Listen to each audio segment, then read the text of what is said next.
You plant your tomatoes in one row, your beans in another, your squash gets its own bed.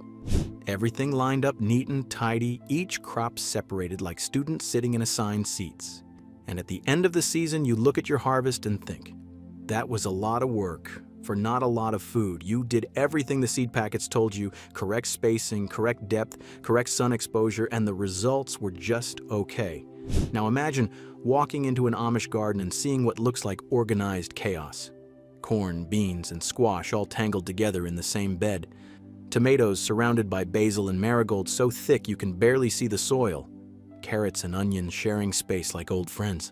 It looks like nobody planned it, but every single plant in that garden was placed exactly where it is for a reason. And that garden is producing roughly twice the food yours is from the same amount of space. That is not a guess. That is what I measured in my own beds after I stopped planting the conventional way and started planting the Amish way. So what do they know about putting plants together that most of us were never taught? My name is Dennis Harwell. I have been gardening for over 30 years, and for most of that time, I was a devoted monoculture gardener. Tomatoes here, peppers there, beans in their own row. Everything separated, everything orderly, and everything underperforming in ways I could not explain. I fed, I watered, I weeded, and my yields were always just modest. Then I started spending time around Amish growers in Lancaster County, Pennsylvania, and the first thing that struck me was how different their gardens looked from mine. Nothing was planted alone. Everything had a partner, and those gardens were producing food at a rate that made my neat little rows look embarrassing. When I asked one Amish farmer why he planted his beans right next to his corn instead of giving each its own space, he looked at me like I had asked why he lets his children eat at the same table. He said, they help each other. Why would you keep them apart? That simple answer changed how I garden forever. Let me show you the 5 companion planting combinations the Amish rely on and exactly why each one works. Before we get into the specific pairings, I need to share the underlying principle that makes all of this work. The Amish have a concept called Gelassenheit, which means yielding to the natural order of things. In the garden, this translates into a simple rule that governs every planting decision they make. No plant sits alone. Every plant must earn its place by helping its neighbor.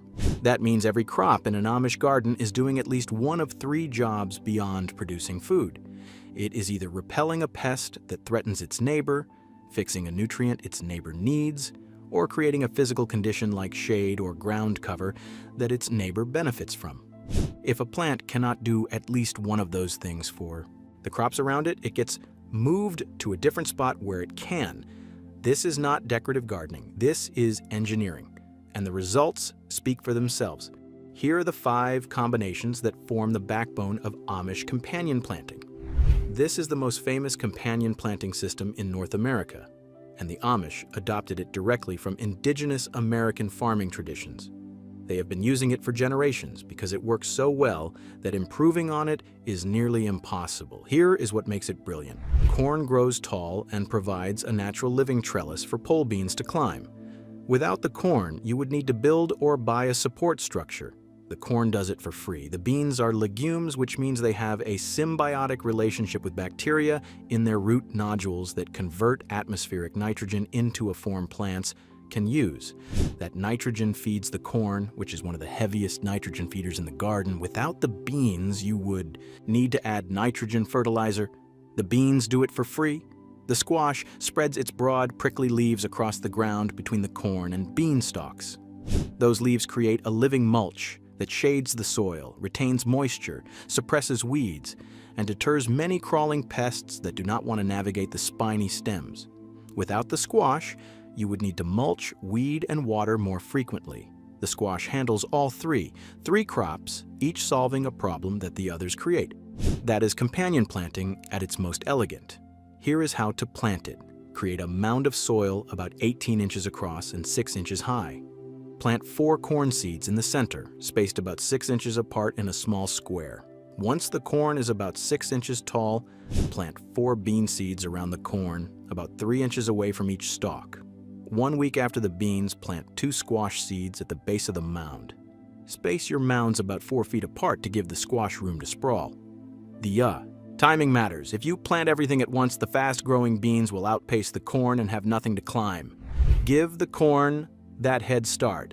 I have been growing Three Sisters mounds for 7 years now, and the combined yield from those mounds consistently outproduces what I got when I grew each crop separately in its own bed. Not by a small margin either. The total food production per square foot is roughly 40 to 60% higher. If the Three Sisters is the Amish companion planting classic, this combination is the everyday workhorse. You will find it in virtually every Amish garden that grows tomatoes, and once you understand why, you will never plant a tomato alone again. Basil planted within 12 to 15 inches of your tomato plants produces volatile oils that are genuinely repellent to aphids, whiteflies, and hornworm moths. These are 3 of the most common tomato pests, and basil addresses all of them without a single spray. Multiple university studies have confirmed the effect. One study from Purdue found that basil interplanted with tomatoes reduced aphid populations by a significant margin compared to tomatoes grown alone.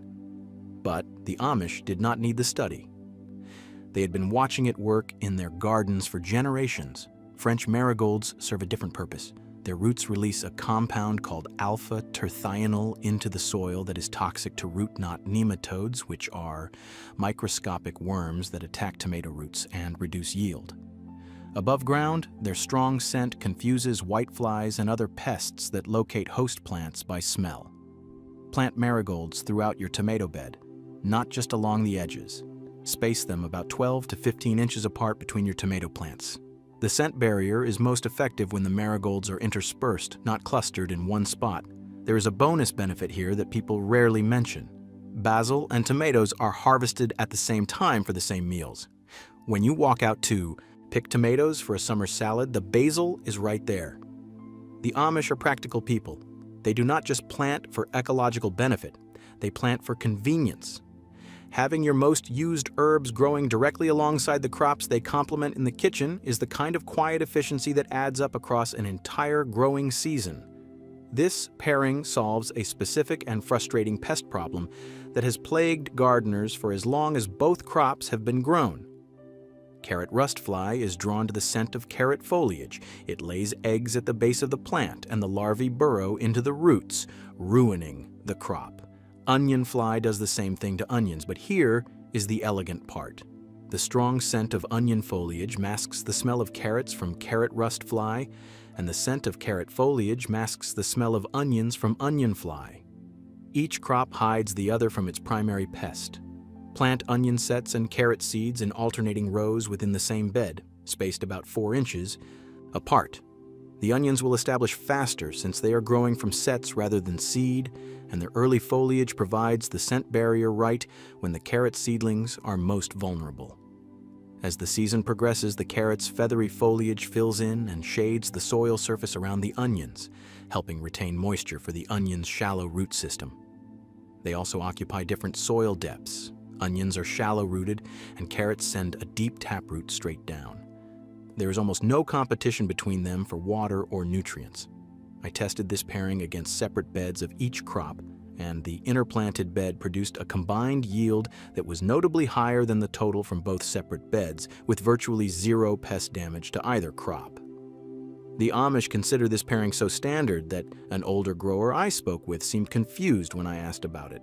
He said, "Why would you plant them any other way?" This combination solves one of the most common frustrations in summer gardening: lettuce bolts. The moment temperatures stay consistently above 75 to 80 degrees Fahrenheit, lettuce sends up a flower stalk, turns bitter, and is done for the season. Most gardeners accept this and stop growing lettuce from June through September. The Amish do not accept it. They plant lettuce in the partial shade created by trellised pole beans or climbing peas. The taller crop, growing on a trellis or cattle panel, filters the intense midday sun and reduces the air temperature at ground level by 5 to 10 degrees. That temperature reduction is enough to delay bolting by 3 to 4 weeks, sometimes longer. You get summer salads when everyone else's lettuce has gone bitter and gone to seed. Plant your lettuce on the north side of the trellis if you are in zones 7 through 9 where summer heat is intense. In zones 4 through 6, the east side works well, providing morning sun and afternoon shade. Sow lettuce seeds directly at the base of The trellis, about 4 to 6 inches apart, once the beans or peas are at least 12 inches tall and starting to create meaningful shade. The beans also fix nitrogen into the soil as they grow, which benefits the lettuce, a moderate nitrogen feeder. And the lettuce acts as a living mulch at the base of the trellis, shading the soil, retaining moisture, and suppressing weeds that would otherwise compete with your climbing crop. Both plants benefit, neither competes, and you harvest salad greens from space that would otherwise be bare dirt under a trellis. This is the part most companion planting guides skip, and it is just as important as knowing what works. The Amish are very clear about which crops do not belong near each other because bad combinations can reduce your yield just as dramatically as good combinations can increase it. Never plant tomatoes near brassicas. Cabbage, broccoli, cauliflower, and kale are all heavy feeders that compete directly with tomatoes for the same soil nutrients. Both families are susceptible to similar fungal issues, and placing them together increases disease pressure on both. The Amish keep these families on opposite ends of the garden. Never plant beans near onions or garlic. The sulfur compounds that make alliums such effective pest deterrents actually inhibit the growth of the nitrogen-fixing bacteria in bean root nodules. Your beans will still grow, but they will fix significantly less nitrogen, which defeats one of the main reasons you are growing them. Keep at least 4 to 5 feet between your bean beds and your allium beds. Never plant fennel near anything except other fennel. This one surprises people.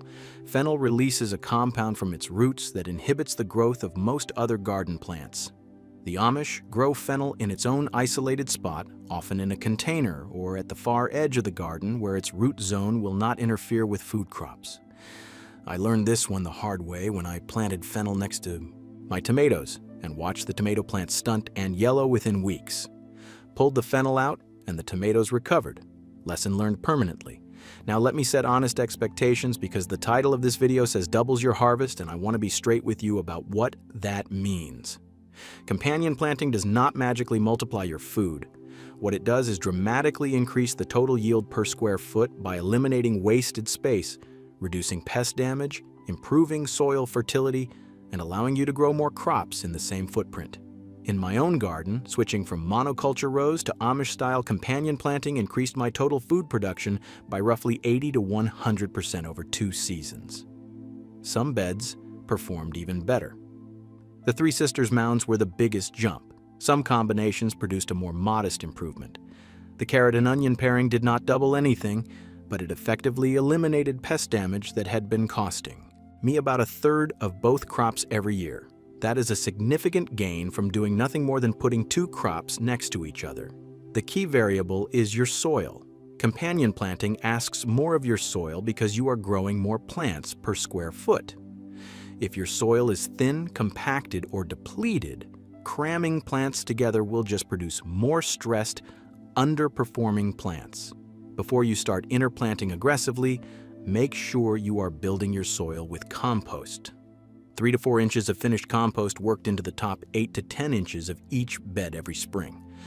That is the foundation that makes high-density companion planting actually work, instead of just creating crowded, disappointing beds. If you are in zones 3 through 5, wait until soil temperatures are consistently above 55 degrees Fahrenheit before planting your Three Sisters mounds. The corn and beans need warm soil to germinate reliably. In zones 8 and 9, you can plant your fall. Lettuce under bean trellises as late as September, and harvest greens through December with a light row cover. The combinations work in every zone. The calendar is the only thing that shifts. Here is what I want to leave you with. The Amish companion planting rule is disarmingly simple. Every plant earns its place by helping its neighbor. No freeloaders, no wasted space, no crop sitting alone in its own row when it could be partnered with something that makes both of them more productive. That one principle applied consistently across your entire garden will change your harvest in ways that seem impossible until you see it happen in your own beds. Start with one combination this season. If you have never tried it, the tomato, basil, and marigold trio is the easiest entry point. You will see the pest reduction almost immediately, and by harvest time, you will understand why the Amish never plant a tomato alone. Tell me in the comments which combination you are going to try. And if you Know a gardener who is still planting everything in separate lonely rows, send them this video. Their garden will thank you. I will see you in the next one.